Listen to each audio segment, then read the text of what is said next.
Welcome back to the Adaptive Athlete Podcast, the place for conversations with adaptive athletes in the CrossFit space and beyond.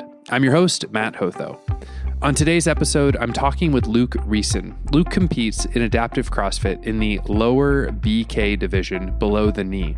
He served in the British Army and served as a sniper in Iraq and Afghanistan. And during his final deployment, he was shot in both legs, and the injuries in his left foot caused him to have to wear an orthotic, and that's the main reason that he competes in the lower BK division, although he has other injuries as well on his right side and nerve damage as well. After being medically discharged at 24, Luke channeled his recovery into sports, first through the Invictus Games and then para-swimming with the Great Britain national team. Eventually, he found CrossFit, and this past year in 2025, he became the CrossFit Games champion in the lower BK division.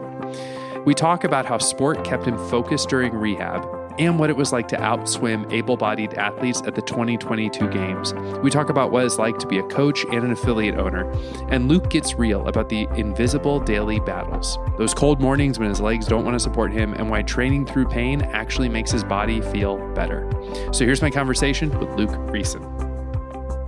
Welcome back to the Adaptive Athlete Podcast. I'm here today with Luke Reeson. Luke, how's it going? Hi, mate. Yeah, I'm good. Thank you. How are you? I'm doing great, man. I'm doing good. Thanks for joining me all the way from the UK. I'm excited to have you on the podcast. Yeah, thanks for having me. Sorry it took so long to get on. No, it's A-okay. And you've got your dog with you. What's your dog's name? Billy. She's Billy? A Doberman, two and a half year old Doberman. Oh, she looks like she's a ball of energy. She's like Velcro. She just wants to be with you, touching you all the time. And on top of that, you have a 2-year-old as well, human. Yeah. Probably the same. Daughter called Ray. We've actually got a second one on the way as well. My wife's due in May. Oh, wow. That's exciting, dude. Yeah. Do you know if it's a boy or a girl? Going to make the summer of training for the games a bit more interesting. Right. No, we don't know what we're having yet. Okay. I don't know if you followed Mike Egan's story. He did the world record in the wheelchair. I think like his wife had a baby 7 days before he did his world record attempt or something like that. Yeah. Oh, well, I can't have any excuses then, can I? I can't use that as an excuse. No, Mike can do that. It. Right. Yeah. Exactly. Well, Luke, I thought as we kind of started the podcast, I'd love to hear a bit of your story, kind of what makes you an adaptive athlete, what kind of got you on this journey of adaptive fitness. Yeah, so I was military for 16 years. I was in the infantry in the UK. I served in Iraq and Afghanistan twice. I was actually shot in the head in 2010. It broke my jaw. And then I was Kazivak back to the UK and then went back out to Afghan, finished that tour. And then 2 years later, I was shot in both legs. And that was kind of the life-changing injuries. So I was shot straight through the left leg, through the shin. So I got like nerve damage, muscle issues, and my whole legs held together by like titanium because it just shattered all the bones. Wow. And then on the right side, I was shot in the right bum cheek, and it came out through my groin. So that was the life-changing part. So I was medically discharged from the military and then just naturally kind of transitioned into sport. Were you athletic before being in the military? I swam as a child. I went through just the normal swim schools and then done a little bit of competitive swimming just at like county level. And then, and that was it really. I played a range of sports like football, rugby and stuff like that, big in the UK. And then joined the military. So not at a high level or anything, I just enjoyed sport. Okay. Like generally just generally athletic. Yeah. I was always active. Yeah. Can I ask, that first tour you get shot in the jaw and then you decide to go back. What's that mindset that's like, I got to go back out there? But I'd just transitioned into a new team. So I'd just moved into a sniper platoon. So it was kind of a lifelong goal. And all I'd done was train for that one role. And it was 2 months into the tour and I got shot, and it broke my jaw, but it wasn't it wasn't a major. It was only a light fracture, so it wasn't major. But they insisted I went back to the UK just to be on the safe side. So I got checked up, and they were like, "You're fine." So I was just like, "Right, it's just like it's a scratch. It's just a bump along the way, and I want to get back out to work." So I flew back out. We only had a small platoon of 12 lads, so we were all really close. So you just feel like you were letting them down if you weren't there with them. Yeah, and when you said you're 2 months into a tour, how long is a tour? So our tours are about 7 months. Okay. We get 2-week R&R in the middle, so a little break, but 7 months generally. Okay. Well, as a member of a country that is a fellow member of NATO, thank you for your service in that. Thank you. So let's talk about when you came back from your second tour, when you were injured in your legs. Let's talk about kind of what you did for fitnessy kind of stuff after that. You were telling me that the military in the UK really works to get injured veterans kind of into sports. Yes, there's a really good charity called Help for Heroes. It was really active back during the Afghan conflict because there was so many lads getting injured. They assisted the military in getting lads and lasses back into sport because so many of us were so young as well. I think I was 24 when I was shot in the legs, pretty much medically retired at 24-year-olds, quite young. So you go to a place called Headley Court to do all of your rehab. So anyone that's been kind of majorly injured goes through Headley Court. And it was there when I met the Help for Heroes team, and they put me through what was called frontline to start line. So it was try a range of sports, find something that suits you, and then you can really focus on that during your rehab. Yeah. So the goal was do rehab, but have a hobby, get back into some competitive sports. And because that's kind of what you're missing mainly when you first just instantly stop the military, was that competitive and camaraderie and, being with other people of the same mindset. Right. I can imagine that's a tough change. When you were just telling me you had a team of 12, a small knit group of 12 guys that you guys were really close. And then I imagine you get injured and that disappears unless there's a resource to get that. Yeah. Like you're working with these lads 24/7, you're living together, they're like family. And then all of a sudden it's like, right, he's been shot, he's going home. So it's hard for them. And then for you, you're just isolated, you're just sent home straight away. So yeah, that was tough at the start. So how did the sports help kind of pull you out?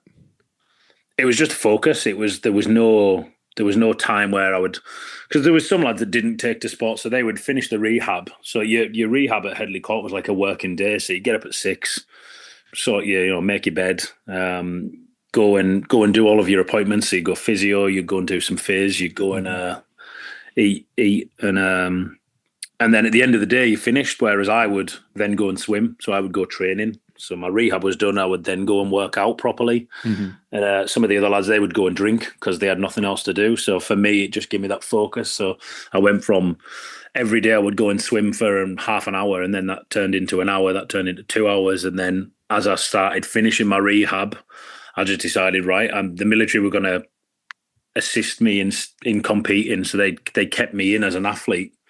Okay. Which was pretty new back then, back at that time, because they normally just medically discharge you, but it was also good for them. It was a bit of a promo for them, that showing that they were looking after people. So I just transitioned into full-time sport whilst I was still in the military. So I was representing the British Army wherever I was swimming, and that turned into the Invictus Games.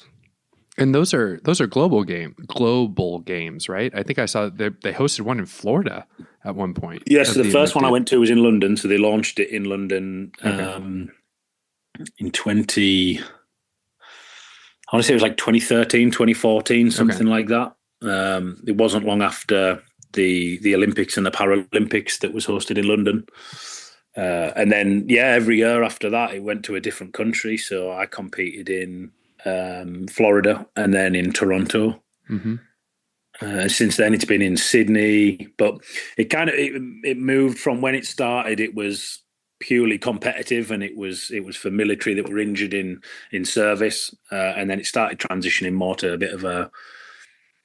a bit more accessible to everyone and people who weren't injured in the military. So that's when I kind of moved into GB swimming and competing at an international level rather than rather than just the military side. Right. And that's when you got into para swimming, essentially, right? Yes, I took it that seriously. I kind of got my times up to where I was competitive, not just in the UK, but like worldwide. It's such a high standard when it comes to Paralympics. So it's two members from each country can. So it's not the fastest 10 from anywhere, because then you could just have 10 UK swimmers at the Paralympics in theory. Right. So there's only two from each nation allowed. So yeah, we were one of the most competitive nations, like the USR as well, but we had lots of swimmers that were up and around the times. So you were only allowed 2 competitors per division, right? Yeah, per division. So what division were you in? I was an S9 swimmer. Okay. So they go from 1 up to 14. Yeah. So 9 and 10 are the last kind of physical ones. And then the rest are like 11 and 12 are like intellectual, and then 13 and 14 are visual. So, so one being the most injured, up to 10 being the lower end of the injury scale. What was that classification process like? It was brutal. It was really, really strict. So you had to do a national one to compete nationally, but then to go to the Paralympics, you had to then do an IPC, which is the International Paralympic Committee. So you sit in front of a board of different medical doctors from different nations, and then you do a physical as well. So like I passed all the medical, then went to the physical, and you have to be watched swimming, training, and do all your like kind of hands-on with a physician, and then compete. So it has to be done at a weekend that's an international comp. So I competed in the British Championships in Glasgow. Okay. So that was a proper stressful weekend, because you don't know, like your whole career rides on it. Your whole career rides on what division you get put in, essentially. Yeah, right? and there's always been a lot of kind of speculation around it, whether like there's such blurred lines around whether you're one division or the next. Like I know a lad I was training with, Ollie Hind, he'd won multiple gold medals over the years, and then one year he was renewing his classification and they just bumped him up one. So he went from being one of the best in the world to scraping qualifying the next year. Yeah. So like literally ended his career. He just went, right, well, I can't. I'm at the peak of what I can do, and I don't make the cut anymore. Right. So it's really brutal. Yeah. Yeah, I mean, it is hard, and it's sort of trying to do the best it can, right, to create a fair like competition. There's always going to be, in adaptive sports, there's always going to be someone who's at the lower end of your injuries and your physical limitations, and there's going to be people who are less, unfortunately, until the bigger the sport grows and the more athletes there are, then the closer them lines become. So it makes it a fairer fight. Like now, so when I first started competing, I'd done Wadapalooza in 2019, and our adaptive division was just everyone in the same one. Yeah, right. So back, now I'm in lower minor, and everyone has their own classes. But yeah, back then it was like I competed with like Casey Acree and Logan Aldridge and Mikey, one of the short stature guys. Like it was a proper broad range of guys, and we were all doing pretty much the same workouts. So there was some stuff I had an advantage on, some stuff other guys had an advantage on. So right. Yeah, it's crazy how it grew. And yeah, I think the thing I like about parasport is the standards. The standards are a little bit more clear, right? Yeah. Even if you run into the same issues of, you might be the most disabled person in a category. Yeah. You also, I think, have more recourse in parasport to possibly get reclassified. Yeah. But that's really interesting. So what did you swim when you were a paraswimmer? So mainly competing. So if I was like GB, for what I would go to Rio was 50 free and 100 free. So freestyle. But, and that's in an Olympic pool where like 50 free, I mean, you're just sprinting to the other end of the pool. Yeah, it's just one straight line, no turning, just hold your breath. I was going to say, hold your breath. Yeah. Oh my goodness. Yeah. What was your 50 time? I was sat around 25, high 25 seconds. That's crazy. Yeah, I was talking the other day because one of my gym members is someone I used to swim with, and she still swims on and off. And she was saying she'd done a time trial. I was like, I'd love to go and do a time trial again, because I'm so much more powerful and stronger now than I was then, but I'm also a lot heavier and but I've trained completely different. So I'd just be interested because I think my 53 probably wouldn't be far off what it was. But I know like if I was to do a 400, I'd be miles off. Yeah. Do you, with your leg injury, can you still do a turn? Can you do like a flip turn? Okay. Yeah. So I don't get as much push off the wall. Yeah. But I use my right leg more than the other. Do you have can you flex your ankle on your affected side? It can passively flex, but I can't actively flex it. Okay. So it just kind of flops around, which to be honest helps in swimming. So I don't want to, like, unless I'm doing breaststroke, I want my foot to be kind of loose. Yeah, because more of that power is being generated from your hip and from your... Yeah, it didn't matter too much on the freestyle like that. It was things around like the turns and the starts where I would more be affected. Because you couldn't be explosive off the block to kind of jump in, right? Yeah. So you kind of just got one leg that you're really jumping off and driving off. Right. So you do all this parasport, which is awesome. Like I think that's just so cool. And we're going to talk about how it kind of dovetailed with something really cool in your CrossFit career, but we'll save that for a minute from here. Yeah. But then you get into CrossFit and you discover CrossFit. You do your first open in 2018, and then you're kind of off to the races. What about CrossFit excited you when you started doing it? So it was one of my ex-military friends I met, I bumped into, and he was like, "Oh, you should come and try CrossFit." I was like, "Oh, I've never heard of it. Like, I don't know what it is." But I'd literally just retired from swimming. I just made the kind of decision that like I was too old. I wasn't being considered to compete anymore, despite my time. So I was like, right, I need a new challenge. So I just went along, just thought, right, I'll go and see what it's all about. And just like from day one, I just loved it. It was the competitive nature. It was the fact that you walk in and everyone's doing their own thing at like a different level. You were always pushed, and just every day was something different. It was, and I'm still got stuff I need to get better at every single day now. So yeah, that was the exciting part. It was just the variety. Mm-hmm. Yeah. And I think it helped that I was fairly good from the start. Like I'd literally just come out of swimming, so I was really fit. I was fitter then aerobically than I am now, in a different way. So a lot of workouts I just took to really well. Yeah, and I feel like swimmers probably transition pretty well into CrossFit. I mean, Tom Miazga was a swimmer. Brett Fikowski, I think, was a swimmer. Kind of that vibe of like your shoulders are strong, you've got good mobility, you're comfortable, you got great cardio. Yeah. It's just learning the skills.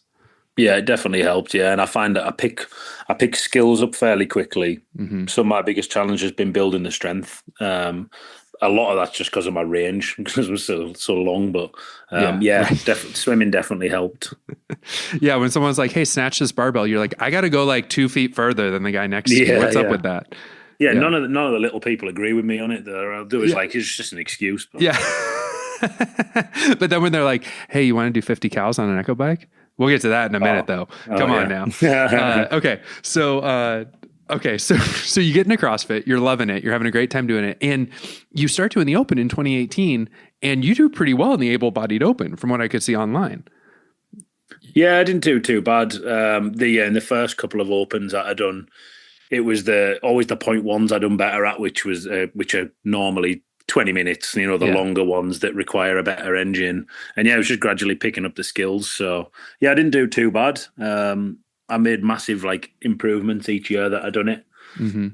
So yeah, I really enjoyed that. And I was literally hooked from day one.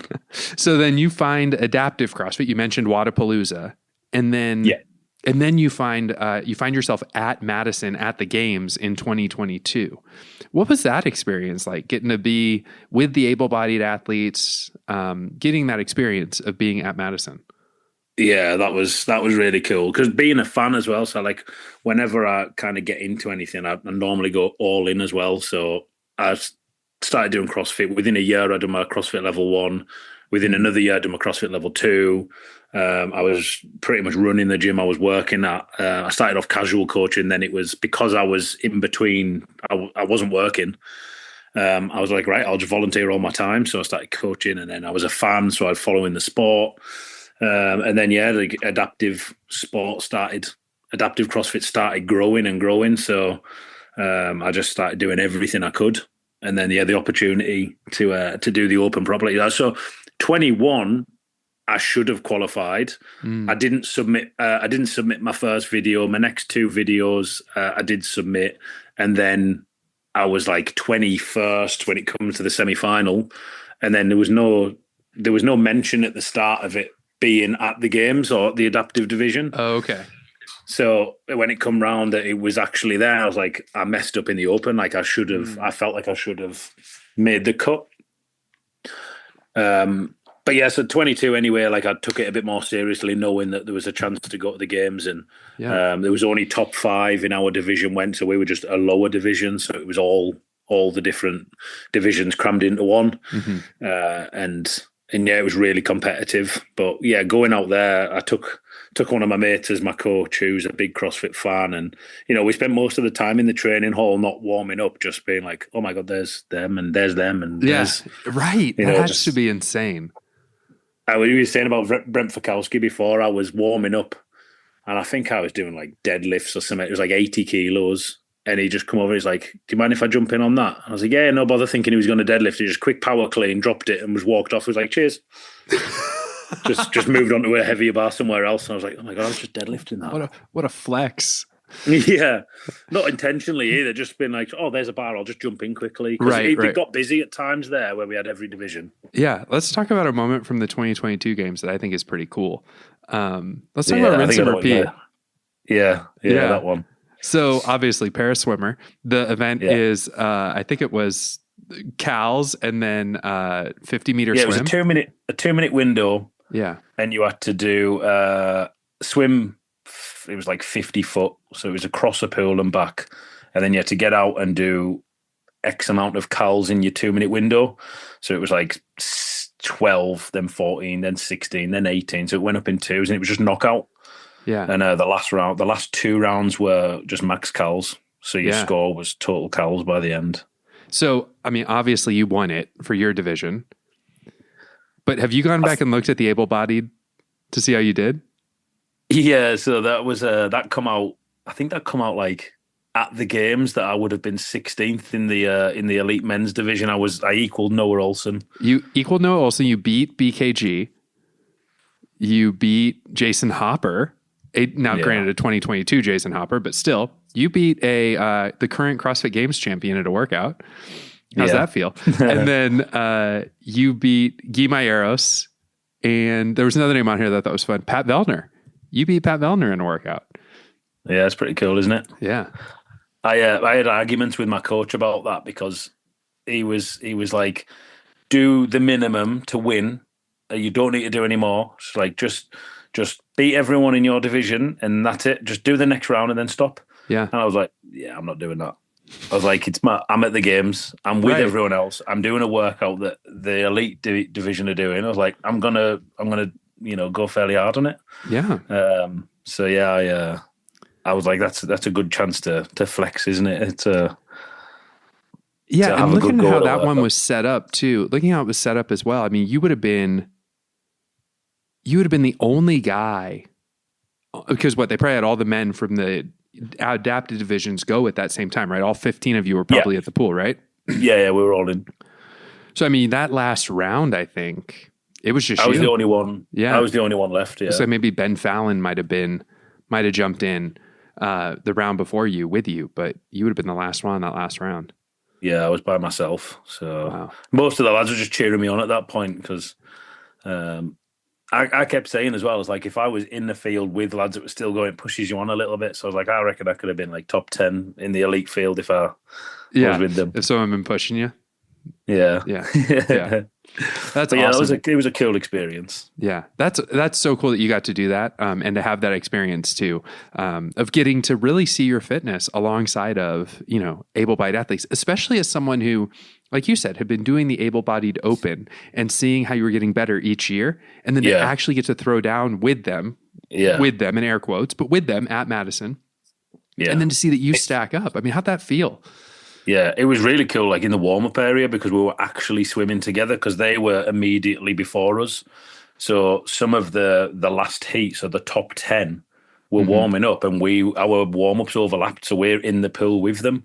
So we're just there swimming lengths with them athletes, and that was cool because you're actually next to them, and actually, like for me, actually swimming faster than them and past them and overtaking them was pretty cool. Yeah. But yeah, it's just a really good experience. Like they're the moments that you train for, and then when you get to go and compete, you get to actually soak it in and enjoy it. Because sometimes competition's so stressful, you don't enjoy the build up and the event itself, and then afterwards, it's just like it's a mental battle with like, oh, I should have done better, I should have done this. But like them events were like, I just enjoyed it. You know, I was just out there doing something I was really good at. Yeah, yeah. And I could soak it in.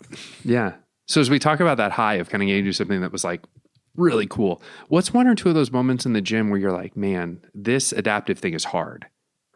Winter's the worst time because I was shot and because it's all bone damage mainly inside, and I've got metal work in there. Like the days where it's cold and wet and I know I need to go and, if I've got my training program set out, you're limited on how much time you've actually got to work. So you think of a year-long season, but we're already in our pre-season now for the Open. We've only got 6 weeks left.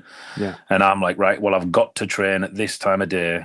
And then I've got to work, I've got to coach, and then I've got to do my next session. So like days where I can hardly walk, like my legs just don't want to support me. And it's like, oh, fuck, I've got to get up and I've got to drag my ass to the gym. And, them days are really hard. Mm-hmm. Do you ever need support when you walk? So my brace, so like I can walk unaided, but I've got a limp. Okay. Yeah. But I couldn't run or anything. Like now with a daughter, I need my brace on, otherwise I can't run after her. Like she's too fast for me. So there's days where, they talked about cutting my leg off at the start, and I was all for it because it was knackered. I couldn't walk. I couldn't do anything. I was like, just get rid of it. Like I don't want to. I was 24. I was like, I just want to get an amputation was actually the quickest way to get back on my feet. And their deal was try this orthotic. This will get you back on your feet. And straight away it worked, and I could move and I felt free and I could start walking. So I need that brace. I need that support. Okay. But the CrossFit, like the more I train, the better physically I feel. So there's days where I'm sore because of training, but it's better than the days where I haven't trained and my leg's sore because I've not been active. Yeah. So CrossFit actually helps. That's so true as an adaptive. I mean, in my experience, it is. I mean, I haven't been going to the gym as much as I should lately, and it feels worse. Like, I mean, my disability feels worse. And I can imagine you've had things like that too. Yeah. Well, this week we've been busy building a mezzanine in the gym. So that's literally took over like 3 13-hour days because I had to shut the gym, and I didn't want to shut it for too long to members because they can't train either. So it'd be like, right, we're in there at 6 a.m., leaving at 7, 8 p.m. at night. And them days of not training, I'm doing physical work and my body's just in bits. Like my knees are aching, my hips are aching. Yeah. I can hardly walk. Whereas I've stopped doing the physical work, got back to just training and coaching. I feel miles better. So I'm back to feeling healthier. So you have an L2, you coach and you own an affiliate, Lake District Barbell. When I coached, I found that I was walking an awful lot. Do you find that like the rigor of coaching is a workout in and of itself? Yeah. So like days where I coach and train, I'll walk my dog to the gym, which is about a mile, and then I'll coach for a couple of hours, then train through the day, then walk the dog home. They're like 20,000 step days, and I'm absolutely exhausted. So my better training days are when I'm off, when I'm not coaching. So I literally drive up there, train in the day, drive home. Yeah. Do you find coaching as an adaptive athlete that you have to demo movements differently? Like, can you squat below parallel or do like an overhead squat?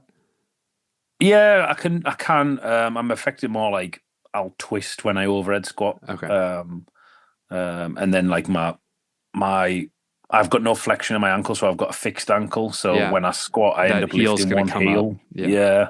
So I end up twisting a little bit. So I can demo air squats and stuff. But I've learned over the years how to demo stuff, how to teach stuff. I'll use one side, so I'll turn my body and I'll demonstrate a squat. I'll be like, look at my heel that's on the floor on this side. Look at where my knee is, and I'll use other athletes. I'll use people I know in classes that squat well, and I'll use them to demo stuff. And I've not found it an issue as much.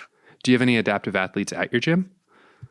Yeah, I've got two. So one was an upper division. She competed for 1 year in the Open, and then she wasn't keen on. She's got a family and a new job, and she's not competing this year, but she classifies. And then I've got Sam Finley, who's she was in the standing diagnosed, so hearing. She's deaf.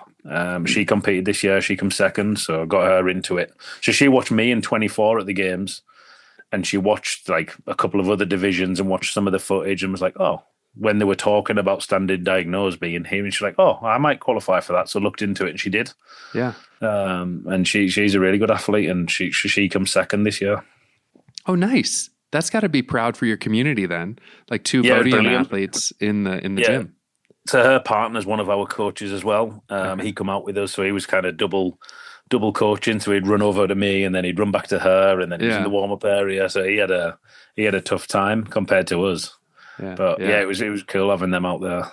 Well, and this is probably burying the lead a little bit, but you came in first this year at the 2025 games in your division. How'd that feel?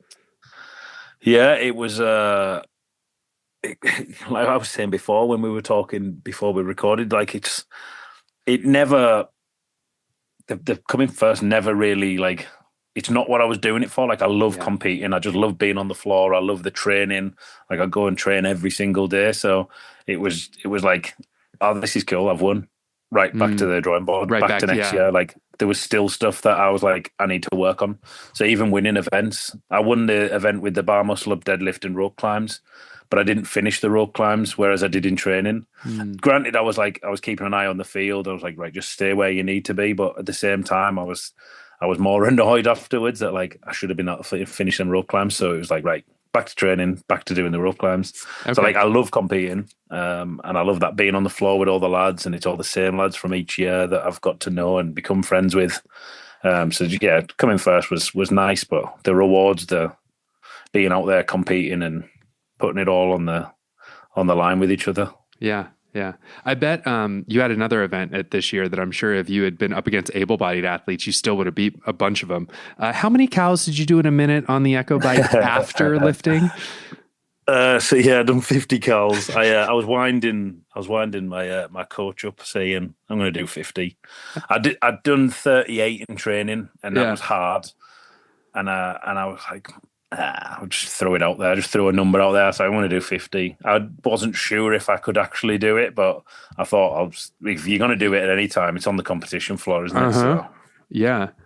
Now, and I was buzzing off my lift as well, because obviously the year before I got a 0 on the lift. Right. So I was kind of had a point to prove going out there that I know I was going to make sure I'd done it well. And I come 5th on the lifting part, which for me, I've always struggled lifting more than any other event. So so I was absolutely chuffed with what I'd done on the weightlifting. So I was on a high.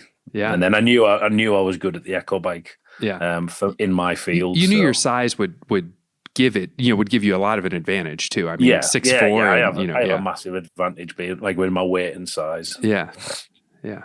Well, that was amazing. I think I remember looking at the leaderboard, seeing that and coming to see you and be like, dude, like that's insane. Yeah. Like, and then you went and smashed it on the burpee, the final workout, or at least for me, it was the final workout, the ante up, the burpee and the sandbags. Yeah, again, like I wasn't expecting to win that one, but I think we were all the lads were so beat up from the weekend. Like it was intense this year. They were all hard workouts, and your body was pretty battered. And I didn't expect to win that one, but again, like I've got further to move, but I'm generally good with like big odd objects, like having long arms. So a sandbag's pretty easy. And then I've done loads because I've been bad at burpees in the past. I've done a lot of work on burpees. So I just got into a rhythm, and then I noticed everyone around me was starting to slow down, and I didn't need to. So I just kept going. And that was another opportunity to just soak it in and just enjoy the atmosphere. So you do so many events that you feel under so much pressure, and I went into that one and I'd already won. So I couldn't be caught on points. So it was just go out there, enjoy the workout. And then I realized I was doing well at it, and it was just keep going. So it was a brilliant workout. Yeah, for no, me personally. That was a great way to end it for you. I mean, knowing that you had it wrapped up. Again, though, I like your mentality though, that like, it's not about the podium and the placement and the medal are all fine and good, but that's not what it's about for you. No, I think it's from the military. Like, it was always drilled into us. So I joined the military at 18, and it was always, you do your best, you know, you work to the best of your ability all the time, and everything you're doing is for like benefit the team as well. And, you know, if I'm not putting the max effort in, it's not fair to the lads I'm competing with. We all go out there to compete, and me giving my best lets them give their best, and it makes it a competition. Mm-hmm. Same as in training every day. Like, I go out there to train as hard as I can because I enjoy it. It makes me feel good as well. So it makes me feel better when I'm competing. Yeah. So it's just putting it to the test. Yeah. Yeah. I got a lightning round for you. Are you interested? Yeah. Okay, cool. What's your go-to pre-workout snack? Oh, Lucozade, just a drink, quick. Okay. Quick. Fluids. No gummies or anything like that? Nah, I've not really been into sweets that much. Okay. All right. If you're in the gym, what are we listening to? 90s like rock. Yeah. Let's go. Give me a band. AC/DC. Okay. I'm down with that. That works every time. It's probably more 80s rock, isn't it, really? But, 80s or 70s, but still it works. Yeah. AC/DC with my band, and then the 90s. Just what I put on today. 90s rock's like been a good playlist, a bit of like Red Hot Chili Peppers. And Yes. I like that. Okay. If you could strike one movement from CrossFit that never shows up again, what would it be? Handstand push-ups. Why those? I'm just terrible. It's probably my weakest thing. So I've done so much work on them. And last year, I literally like quadrupled my capacity in them, and they weren't in the games. So okay. I was more annoyed that one of our events, I can't remember which one it was now, I think we had walking lunges with the wall, but it was maybe the wall ball double under lunge. Yeah, lunges with the wall ball. I think a few of the divisions had handstand push-ups, and when I first seen it, I was like, yes, I'm going to actually get to a bit of redemption, because I was nearly last on a handstand push-up workout the year before. Mm-hmm. So I'd done loads of work, got better at them. They weren't in, but they take so much work for me. Like, even me being better at them, I'm still not very good. So I'll get rid of them. It's got to be the height, right? It's the long levers, and the mass. It just kind of, it makes it hard. It makes it harder. If you had an ideal workout though, what would be in your ideal workout? Rinse and repeat. I don't think I would ever change.